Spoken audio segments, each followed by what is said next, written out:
Saya belum lama ini kedatangan HP 2 jutaan baru dari Tecno, yaitu Tecno Spark 10 Pro NFC. Kalau di HP harga segini tuh kita biasa agak cukup sulit cari yang seimbang di semua sektor ya. Biasa desain dan layar udah cakep, chipsetnya kurang. Atau chipsetnya kenceng, tapi kamera dan desainnya kurang. Kalau HP ini gimana? Nah, mari kita lihat apa sih sektor yang ditonjolkan dari Tecno Spark 10 Pro ini. Yang pertama kali menarik perhatian saya dari HP ini adalah storage dan RAM-nya yang besar. Dengan harga 2,1 juta, dapat RAM 8GB dan storage 128GB. Nambah 300.000 lagi, dapat storage yang 256GB. Dan masih ada slot micro SD-nya. Yang kedua, tentunya ada NFC. Jadi buat yang sering isi e-money, bakal terbantu banget.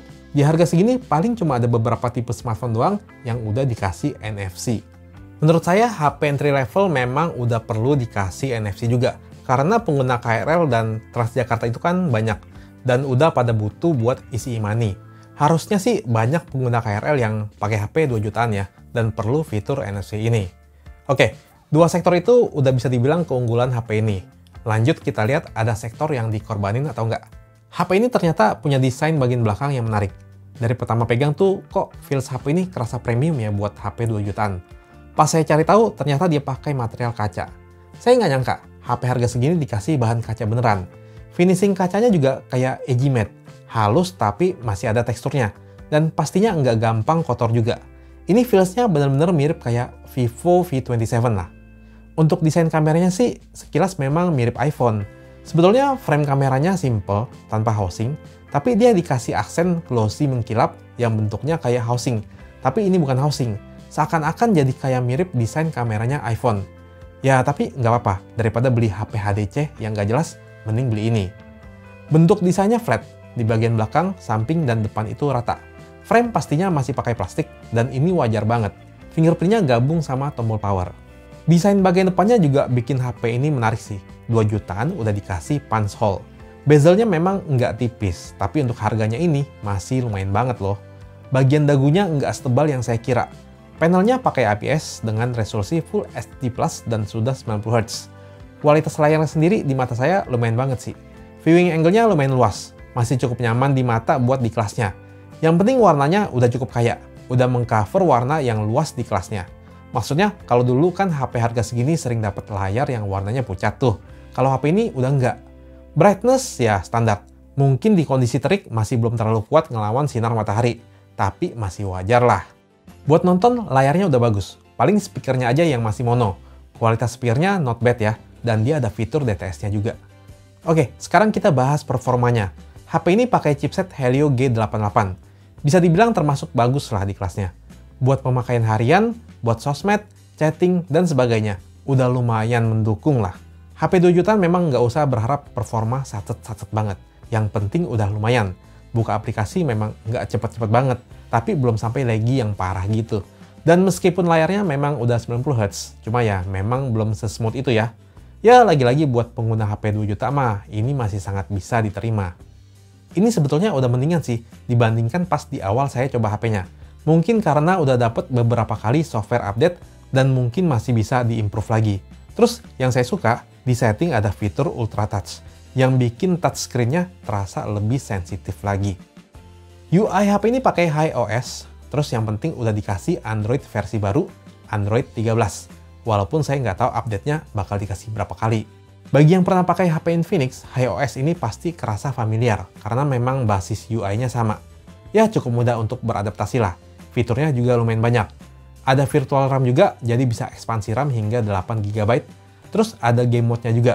Paling menurut saya perlu dioptimize sedikit lagi, biar makin enteng.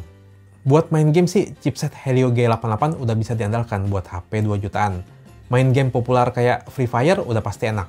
Mobile Legends juga udah enak sih menurut saya. Paling kalau mau main game yang lebih berat, jangan berharap bisa dapet performa yang smooth. Ya frame rate standar 30-40 fps masih bisa lah, tapi jangan berharap lebih. Sekarang ke bagian kamera. Di bagian belakang pakai setup dual kamera.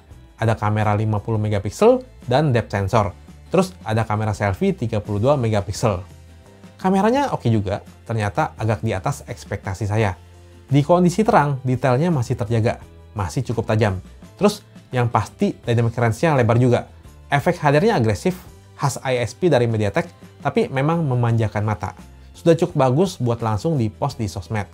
Ada mode portrait juga tentunya, dan efek bokehnya lumayan. Tapi memang sayang di mode ini, HDR-nya nggak jalan. Jadi pas foto backlight bakal overexpose. Tapi HP yang kelasnya di atas ini pun juga masih ada yang kayak gini ya. Jadi masih bisa saya terima.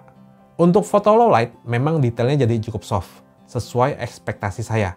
Tapi dengan menggunakan night mode bisa kasih improvement dari detail yang dipertajam, noise yang lebih minim, dan dynamic range yang lebih lebar juga. Karena dia kasih efek HDR yang cukup agresif.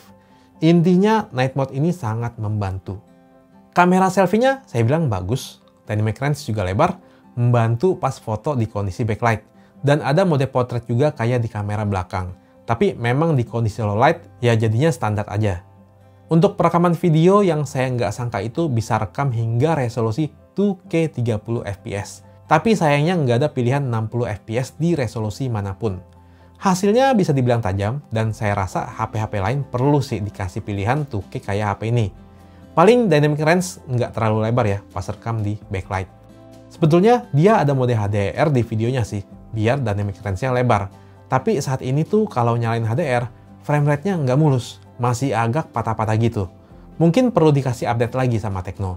Dan satu lagi, dia juga nggak ada video stabilisasi. Jadi kalau rekamnya sambil jalan, udah pasti kerasa goyangnya. Untuk baterainya berkapasitas 5000 mAh, kalau untuk dipakai seharian sih udah cukup ya. Terus dia support charging 18 watt, yang buat ukuran sekarang termasuk standar, dan chargernya juga masih dikasih di box penjualan. Oke, kesimpulannya gimana? HP ini sih setelah saya coba-coba, ternyata masih di atas ekspektasi saya ya. Tadinya saya pikir dia cuma ngandelin storage besar dan NFC doang. Dimana di kelas ini tuh mungkin banyak yang butuh alternatif smartphone kayak gini. Harga di bawah 2,5 juta bisa dapat storage 256 GB. Terus saya nggak nyangka aja desain bodi belakangnya itu premium ya, dan pakai kaca. Jadi nggak dikorbanin juga untuk masalah ini. Layarnya juga bisa dibilang bagus ya di kelasnya. Dan chipsetnya sebetulnya juga udah bagus di harga segini. Dan didukung lagi oleh RAM yang besar. Paling saya berharap bisa dioptimize sedikit lagi lah lewat software update. Terus kameranya pun lumayan banget ya. Di atas ekspektasi saya juga. Jadi selain software yang perlu sedikit dioptimalisasi lagi, saya rasa banyak sektor yang memikat dari HP ini. Intinya buat yang cari HP 2 jutaan, Tecno Spark 10 Pro NFC ini bisa mengcover banyak kebutuhan pada sebuah smartphone entry level. Stop the clocks, the bees are hung.